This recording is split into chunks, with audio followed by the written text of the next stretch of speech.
ছুরি ছিল এবং চাবাড়ি ছিল। ওনারা বাসের ভিতরে যারা ছিল এবং বাসের উপরে হামলা করে। আমার এই বাম হাতের সম্ভবত হাড্ডি ভেঙে গেছে। আবদুল্লাহপুর থেকে ফেরার সময় বাটাগেটের সামনে একটা বাস দাঁড়াইতে দেখি, তো বাসের ভিতরে বাসের স্টাফ এবং ড্রাইভার ওনারা গাঁজা সেবন করতেছিল।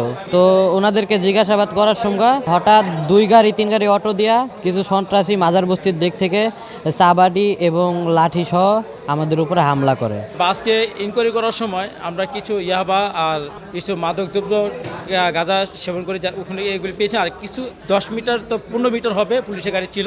আমরা ওইগুলি নিয়ে হস্তান্তর করার সময় এই সময় অতর্বিতকে আমরা চিনি না জানি না কে বা কারা এসে আমাদেরকে অ্যাটাক করবে। টেসিসের ওইখানে পুলিশের একটা ভ্যান থাকে মাঝে মধ্যে, আজকেও ছিল।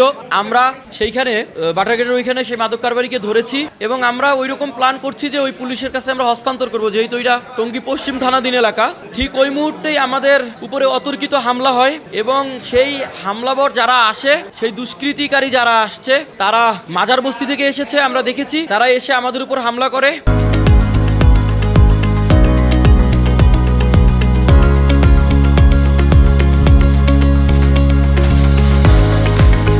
ওনারা নাইমায় প্রথমে 1 গাড়ি অটো বাসের উপরে হামলা করে, আর 1 গাড়ি অটো দিয়ে যাদের হাতে লাঠি ছিল তারা আমাদের উপর, আমরা বাইরে যে 10 জন ছিলাম ওনাদের উপরে হামলা করে। যাদের উপরে ছুরি ছিল এবং চাবাড়ি ছিল ওনারা বাসের ভিতরে যারা ছিল এবং বাসের উপরে হামলা করে। আমার এই বাম হাতের সম্ভবত হাড্ডি ভেঙে গেছে। আমার হাতের উপরে 2টা বাড়ি করে প্রথমে, এবং আমার মাথায় একটা বাড়ি আঘাত করে, আর এবং আমার কোমরের ভিতরে কিছু বাড়ি লাগে। তো ওই জায়গা থেকে আমি নিজের যান রক্ষার জন্য আমাদের টিম সহ আমরা পালায়া চলে আসি। আমার হাতে কবজিতে ব্যথা পেয়েছি। ওরা লাঠি দিয়ে বাড়ি দেওয়াতে আমার হাতে বাড়ি খাওয়াতে, আর এখানে আমার চোট লেগেছে এ পর্যন্ত।